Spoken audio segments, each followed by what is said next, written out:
तर मग मालिकेच्या पुढील काही भागांमध्ये आपल्याला हा जबरदस्त असा ट्विस्ट पाहायला मिळणार आहे, ज्यामध्ये खरं तर अर्जुन प्रियाला कशा पद्धतीने या सगळ्यात अडकवणार आहे आणि तिची जामीनसुद्धा होणार नाही याची व्यवस्थासुद्धा अर्जुनने जबरदस्त पद्धतीने केली आहे। त्यानंतर घरी जाऊन नेमकं काय महानाट्य रचतं हे सुद्धा पाहणं खूप जास्त इंटरेस्टिंग असणार आहे। जर तुम्ही आपल्या चॅनलवर नवीन असाल तर चॅनलला सबस्क्राईब करा, त्यासोबत व्हिडिओला लाईक करा। चला तर मग आजच्या आपल्या भागाला सुरुवात करूया। खरं तर कोर्टात अर्जुनने खूप सारे प्रश्न साक्षीला विचारलेले असतात। त्यातच साक्षीला कोणत्या प्रश्नांची कशी उत्तरं द्यावी यामुळेच ती आता खूप जास्त बेचैन झालेली असते। त्यातच इकडे प्रताप यांना खरं तर कल्पना विचारत असते की एवढं सगळा प्रसंग घडला आहे तरी सुद्धा अजूनही साक्षी खरं का बोलत नाहीये असं विचारल्यानंतर आता प्रताप देखील कल्पनाला समजावत असतात आणि म्हणत असतात की जर हिला खरं बोलायचंच असलं असतं तरी तेव्हाच बोलली असती आणि अर्जुनची केस केव्हाच संपली असती, पण ह्यांना खरं बोलायचंच नाहीये ना, म्हणून तर ही केस इतकी गुंतागुंतीची होत चालली आहे। आणि त्यातच जे काही आरोप जे आहेत ते सुद्धा लावलेले असतात ना प्रियावर, ते सुद्धा ऐकून आता पूर्णपणे सुभेदार कुटुंब हादरून गेलेलं असतं। तिकडे ठरल्याप्रमाणे साक्षी आता सगळे आरोप प्रियावर करायचं ठरवते आणि म्हणजेच आता साक्षी जी आहे ती खूप जास्त बेचैन असते। अर्जुनने प्रश्न विचारलेले असतात पण त्या प्रश्नांची उत्तरं तिला काही देता येत नसतात आणि म्हणूनच दामिनीने शिकवल्याप्रमाणे ती आता सगळे आरोप करू लागते, ते म्हणजे प्रियावर। आणि ती म्हणत असते की हे सगळं काही प्रियाने केलेलं आहे आणि प्रियालाच तुम्ही विचारा पाहिजे तर, कारण प्रियाला मी बऱ्याचदा या सगळ्यातून बाहेर काढण्याचा प्रयत्न केला आहे, म्हणजे तिला पैसे सुद्धा बऱ्याचदा दिलेत आणि मीच तुला ते तिकीट सुद्धा दिलं होतं आणि या सगळ्याची जी दोषी आहे ती खरं तर प्रिया आहे, असे आरोप आता प्रियावर केले जात असतात। आता खरं तर अर्जुनला हेच अपेक्षित असतं की प्रियावर हे सगळे आरोप कधी केले जात आहेत, कारण प्रिया जी आहे ती या सगळ्यामध्ये अडकली तर नक्कीच तिची जी काही कबुली आहे ती खरी देणार हे सुद्धा अर्जुनला माहिती असतं आणि म्हणूनच आता अर्जुन जो आहे तो या सगळ्यामध्ये प्रियाला चांगलंच अडकवायचं ठरवतो। तर आता प्रिया जी आहे ती मात्र आता उभी असते आणि त्याच वेळेला अर्जुन सगळे आरोप प्रियावर करू लागतो, म्हणजेच प्रियाला म्हणत असतो की मधुभाऊंचा खरं तर तुला खून करायचा होता, पण त्यावेळेला तुला ऐन टायमिंगला मधुभाऊंचा खून करता आला नाही आणि म्हणूनच तू विलासचा खून केला। विलासच्या खून प्रकरणात तुला आता कडकातली कडक शिक्षा होणार आहे आणि तू कशी लवकर सुटत नाही ना याचा बंदोबस्त मी करणार आहे, असं देखील आता अर्जुन बोलत असतो। हे सगळे अर्जुनची बोलणं ऐकून इकडे मात्र खरं तर साक्षी हे खूप जास्त खुश असते, कारण तिला आता माहिती असतं की तिने आता ही केस जिंकलेलीच आहे, कारण प्रियाला या सगळ्यामध्ये अडकवायचं त्यांचं आधीपासूनच प्लॅनिंग असतं आणि अगदी तसंच प्लॅनिंग त्यांचं वर्क होत असतं। तर पुढे मात्र आता आपल्याला पाहायला मिळतं की जी खरं तर प्रिया असते ती यामध्ये अडकली जात असते आणि प्रिया ज्या वेळेला ह्या सगळ्यामध्ये अडकली जाते ना त्यावेळेला आता प्रिया जी आहे ती खूप जास्त रडकुंडीला आलेली असते आणि आता प्रियाला खरं बोलण्याशिवाय दुसरा कोणताही पर्याय उरलेला नसतो। अर्जुनने आता साक्षीला बाजूला ठेवून सगळे आरोप मुद्दामून प्रियावर लावलेले असतात, जेणेकरून प्रिया आता तरी सगळं सत्य सांगेल आणि आता तसंच झालेलं असतं। खरं तर प्रियावर जेव्हा अर्जुन सगळे आरोप करतो ना तेव्हा मात्र प्रिया जी आहे ती आता ओक्साबोक्शी रडू लागते आणि जेव्हा ती ओक्साबोक्शी रडते तेव्हा ती अखेरीस तिचं सत्य जे आहे ते सगळ्यांना सांगते आणि मीच नाही खून केलेला, हा खून तर खरं तर केलेला आहे तो म्हणजे साक्षीने। मी हे सगळं काही माझ्या डोळ्याने पाहिलं आहे, साक्षीनेच त्या बंदुकीतनं गोळी झाडली होती आणि थेट ती जाऊन विलासला लागली होती आणि हे सगळं काही मी समोरून पाहिलं आहे, असं देखील आता ती म्हणत असते। आणि हे जेव्हा आता प्रिया वक्तव्य देते तेव्हा मात्र अर्जुनला केस जिंकल्याचं फील जे काही येतं ना ते एक अफलातून असतं, कारण अर्जुनला हेच तर सगळं काही सत्य वदवून घ्यायचं असतं आणि अगदी अगदी तसंच झालेलं असतं. हे तंतोतंत समोरासमोर जे काही प्रकरण झालेलं असतं ना, त्यामुळे मात्र आता खूप जास्त आनंद अर्जुनला झालेला असतो. मात्र आता महिपत त्याची मात्र पार फाटलेली असते, कारण आता महिपतला कळून चुकलेलं असतं की आपली मुलगी साक्षी जी आहे ती या सगळ्यामध्ये अडकलेली आहे.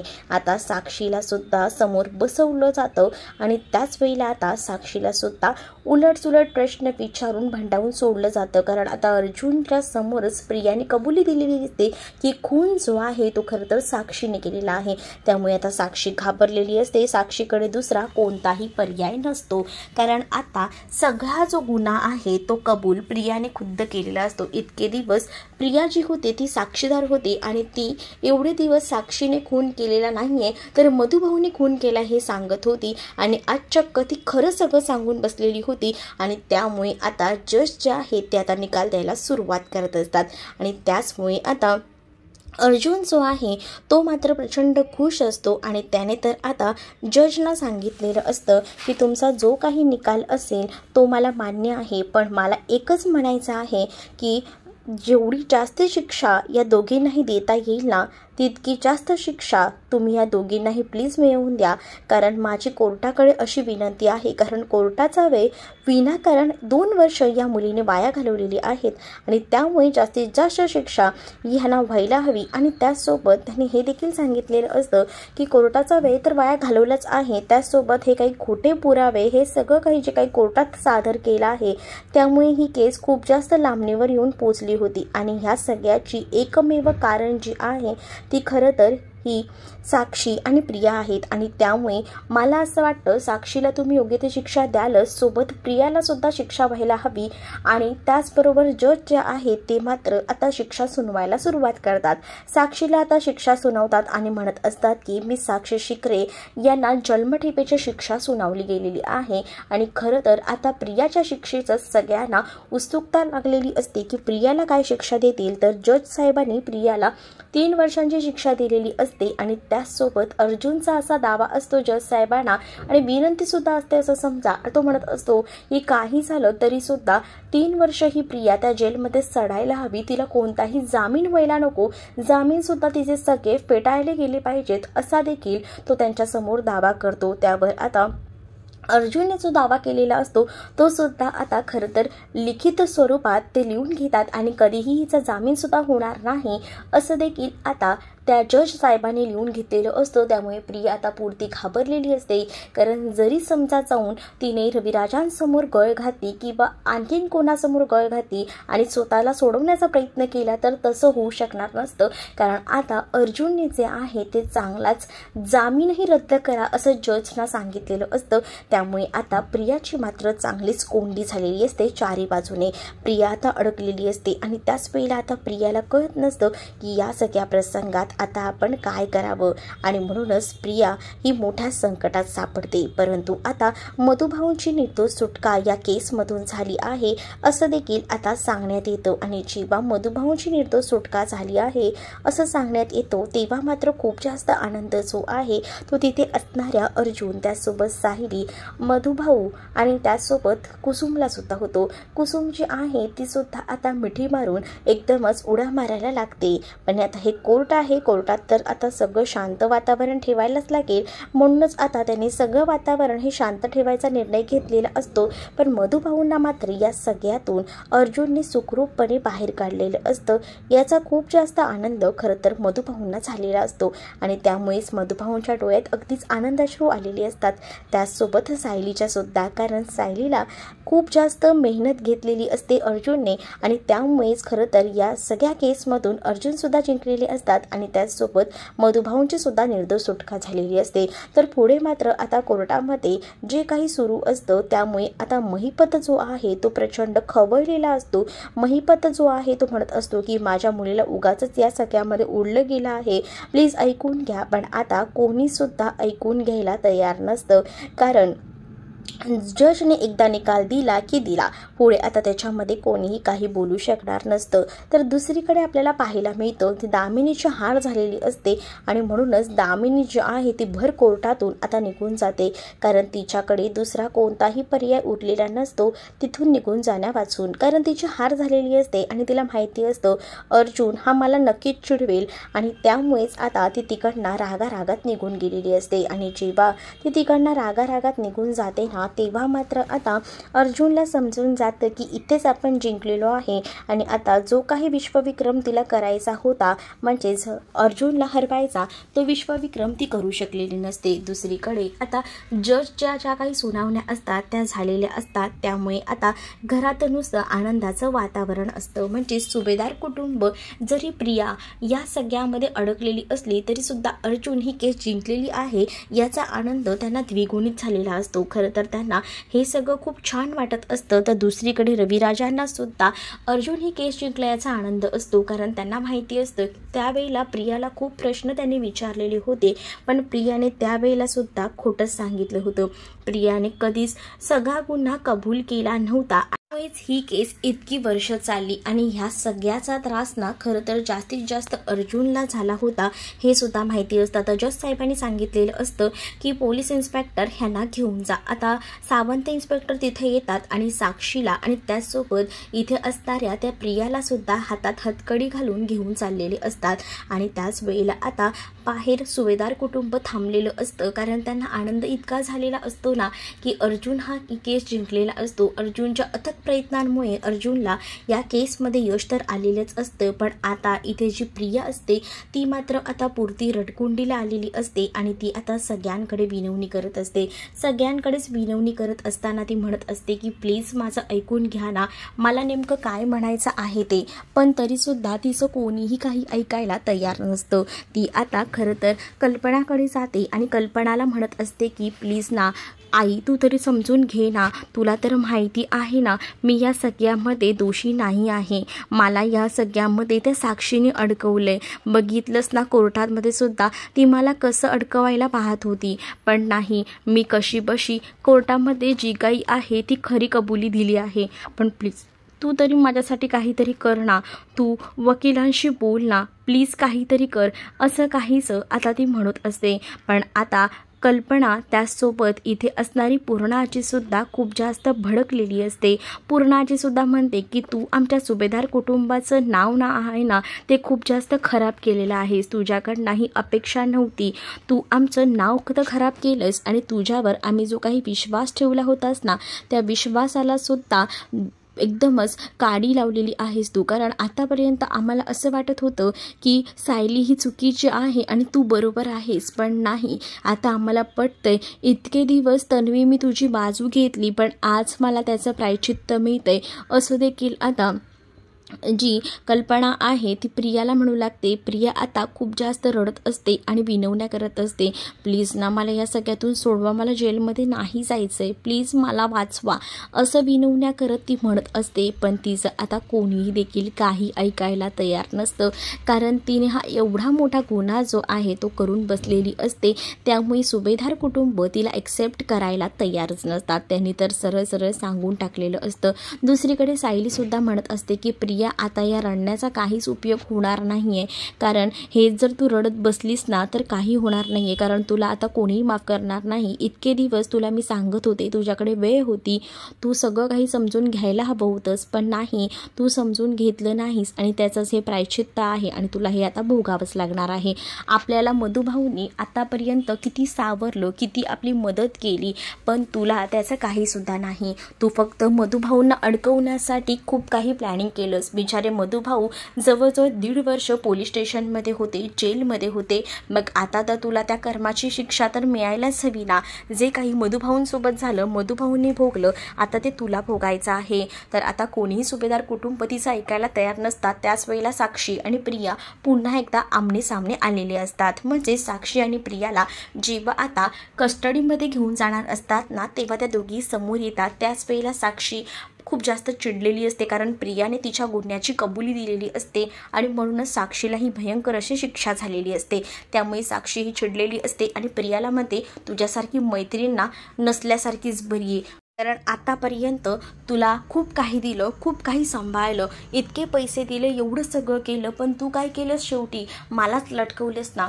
तुला तर तुझी शिक्षा तर मिळणारच आहे. साक्षी खूप जास्त भडकलेली असते, पण साक्षी त्यावेळेला हे वक्तव्य करत नाही की ही तन्वी नाही आहे. त्यावेळेला तिने एकही तोंडातनं शब्द काढलेला नसतो की ही तन्वी नाही आहे, तर ही खरं तर प्रिया आहे, हे काहीच बोललेली नसते. पण साक्षीला जो काही राग असतो तो सगळा काही साक्षी राग प्रियावरती काढते आणि प्रिया शांत उभी राहून ते ऐकत असते, कारण प्रियाची सुद्धा तितकीच चूक असते.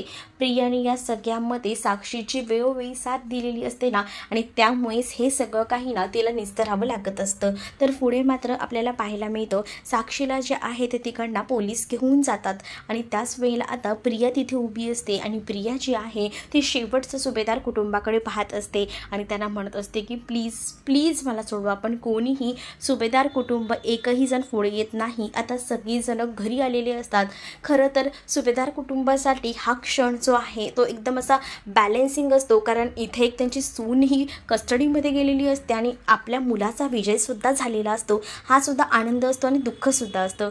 त्यामुळे खरं तर पहिल्यांदा म्हणजे कल्पनाला हे वाटत असतं की अर्जुन जो आहे तो ह्या प्रियामुळे इतके दिवस ही केस लढत होता, त्यामुळेच आता कल्पनाला सुद्धा समजून जातं की नाही, आपण इथे दुःखी न राहता एकदम आनंदात हे सगळं एक्सेप्ट करायला हवं, कारण जी खरं आहे तेच कोर्टामध्ये अर्जुनने केलं आणि यासाठी माझ्या मुलाने दिवस रात्र मेहनत केलेली आहे आणि त्यामुळेच ह्या कोर्टात आज या केसमध्ये तो जिंकलेला आहे, हे सुद्धा कल्पनाला माहिती असतं आणि म्हणूनच कल्पना खूप जास्त खुश असते. दुसरीकडे मधुभाऊसुद्धा अर्जुनचे आभार मानतात आणि म्हणत असतात की खरंच जावई बापू, आज तुम्ही होतात ना म्हणून मी ही केस जिंकलेलो आहे, नाहीतर मी सगळीच आशा सोडली होती. मला तर असं वाटलं होतं ना की ही केस मी हरतोच म्हणून समजा. तर आता सायलीला त्यासोबत अस्मिताला सुद्धा खूप छान वाटत असतं की मधुभाऊ निर्दोष सुटलेले आहेत आणि तन्वीला शिक्षा झालेली आहे, हे खरं तर खूप जास्त अस्मिताला चांगलं वाटत असतं. त्यामुळे अस्मिता जी आहे ती सुद्धा सायलीच्या बाजूने आता बोलताना दिसत असते. दुसरीकडे मात्र आता मधुभाऊ म्हणतात की आतापर्यंत या सुभेदार कुटुंबाने त्यासोबत अर्जुन, सायली, तुम्ही सगळ्यांनीच मला खूप काही दिलं, माझ्या पाठीशी खंबीरपणे उभे राहिलात, पण आता खरंच मला या घरातून निघायला हवं. मला माझा आश्रम मिळाला आहे, आता मी पुन्हा आश्रमात जाईन, माझ्या मुलांची सेवा करेन आणि मला तिथेच चांगलं वाटतं, त्यामुळे मी इथे नाही राहू शकत. सायली आणि अर्जुन आता मधुभाऊंना म्हणत असतात की आश्रम मिळाला आहे मधुभाऊ, पण आता लगेच जायची घाई करू नका, प्लीज थांबा. पण मधुभाऊ म्हणतात की इतके दिवस तुम्ही मला आसरा दिला ना, तेच माझ्यासाठी खूप आहे. अख्खे सुभेदार कुटुंबसुद्धा मधुभाऊंना सपोर्ट करत असतात आणि मधुभाऊंना म्हणत असतात की मधुभाऊ प्लीज असं तुम्ही आता लगेच निघू नका, 2 दिवस तरी इथे थांबा. कसं आहे ना, तुमच्या जावयाचा विजय झाला आहे, त्याचा आनंद तर आपण साजरा करायला हवाच की नाही, तुम्ही असं अचानक कसं निघून जाताय. त्याचमुळे आता सुभेदार सगळे कुटुंब जे आहे ते खरं तर मधुभाऊंना तिथे थांबण्यासाठी गळ करतात, त्यामुळे आता मधुभाऊंना तिथे थांबावंच लागणार असतं. तर दुसरीकडे मात्र आता खरं तर अर्जुन इतका मोठा विजयी झाला आहे, त्यामुळे आता पूर्णाची म्हणत असते की अगं कल्पना, आपल्या अर्जुनचं औक्षण नाही केलंस तू, कारण आता अर्जुन जो आहे तो ही केस जिंकला आहे आणि इतकी मोठी खडतर केस जो जिंकला आहे, त्यामुळे त्याचं औक्षण तर व्हायलाच हवं. त्यामुळे आता पूर्णाची सांगते की जेव्हा तू अर्जुनचं औक्षण करशील ना, तेव्हा या अर्जुनच्या बायकोचं सुद्धा औक्षण कर, कारण अर्जुनची बायको ही अर्जुनच्या साथीने त्याच्यासोबत सगळे पुरावे शोधायला सुद्धा तेवढीच तत्पर, अर्ध्या रात्रीसुद्धा उठून त्याच्यासोबत जायची, हे मी स्वतः पाहिलेलं आहे आणि अर्जुनला तिची साथ होती म्हणून अर्जुन ही केस जिंकू शकलेला आहे, असं देखील पूर्णाची आता एकदम पॉझिटिव्हली सायलीबद्दल बोलत असतात आणि त्यामुळे खरं तर अर्जुनला आणि त्याचसोबत सायलीलासुद्धा प्रचंड आनंद झालेला असतो. तर दुसरीकडे मात्र आता अर्जुन आणि सायली जे असतात ते आता या सगळ्याबद्दल विचार करत असतात की जे काही झालं तर योग्य झालं, पण आता घरातली जी सुभेदारांची सून असते ती खरं तर आता जेलमध्ये गेलेली असते आणि त्यामुळे घरात वातावरण जरी आता दाखवत असले सगळीजणं की आनंदाचं आहे, तरीसुद्धा अश्विन आल्यानंतर नेमकं काय होईल याचं टेन्शन खरं तर अर्जुनला असतं. आता अश्विनला याबद्दल काहीच माहिती नसतं ना, कारण अश्विन जो आहे तो खरं तर प्रतिमाला सांभाळण्यासाठी तिथे गेलेला असतो, त्यामुळे कोणालाच काहीच माहीत नसतं. इकडे मात्र घरात जो आहे तो आनंद उत्सव साजरा केला असतो. कल्पना जी आहे ती औक्षणाचं ताट तयार करते, सायली आणि अर्जुनला समोर बोलवते, सायली आणि अर्जुनचं ती औक्षण करते. त्याच वेळेला आता खरं तर सायलीचं सुद्धा कल्पनाने औक्षण केलं, त्यामुळे सायली खूप जास्त खुश असते. कारण सायलीला असं वाटत असतं की कल्पना आई आहे ती आपल्याला कधीही ॲक्सेप्ट करणार नाही, पण आता जेव्हा औक्षण केलेलं असतं ना, तेव्हा कुठेतरी तिला वाटतं की नाही, मला अर्ध्या टक्क्याने का होईना ह्यांनी ॲक्सेप्ट केलेलं आहे. आणि जेव्हा त्यांना ना त्या तन्वीचा खरा चेहरा कळलेला आहे ना, तेव्हापासून कल्पना जी आहे ती आता सायलीसोबत सुद्धा खूप छान वागत असते. त्याचमुळे आता अर्जुनसुद्धा खूप जास्त खुश असतो. सायलीचा आणि त्यासोबत अर्जुनचं सुद्धा औक्षण होतं. तर आता सायली म्हणत असते की मला मधुभाऊंचं सुद्धा औक्षण करायचं आहे, कारण मधुभाऊसुद्धा या मोठ्या संकटातून बाहेर आलेले आहेत.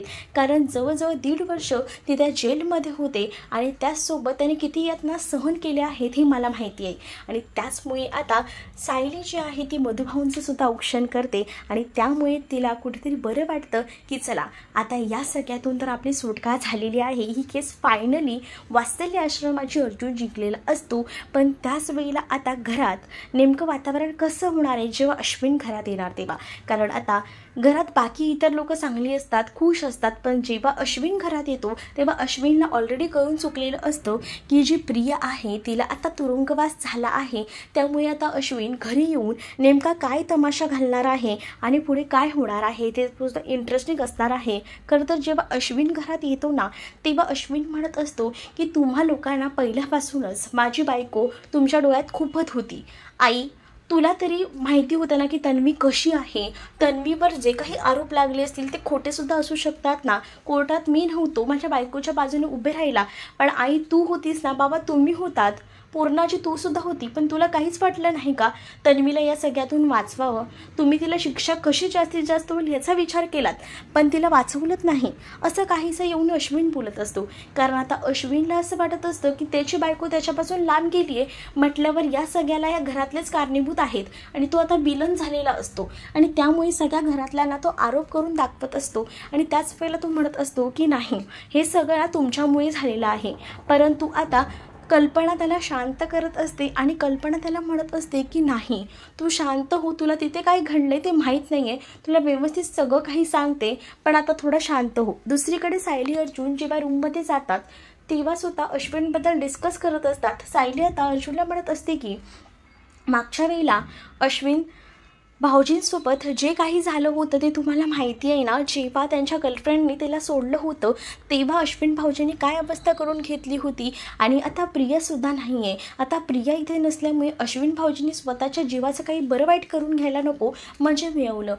तर अर्जुन म्हणतो की नाही, आपण त्याच्याबरोबर जास्तीत जास्त वेळ घालवूया, त्यामुळे तो तसं काही करणार नाही, तू काळजी करू नकोस, मी आईशी सुद्धा बोलतो या संदर्भात, असं देखील अर्जुन आता सायलीला बोलत असतो. तर आता अश्विन नेमकं पुढे काय करेल. आता प्रियाची सुटका करण्यासाठी अश्विन प्रयत्न करेल का, नेमकं मालिकेत पुढे काय घडेल हे जाणून घेण्यासाठी आजच आपल्या चॅनलला सबस्क्राईब करा. त्याचसोबत व्हिडिओ आवडला असेल तर व्हिडिओला लाईक करा आणि चॅनलला सबस्क्राईब करायला विसरू नका.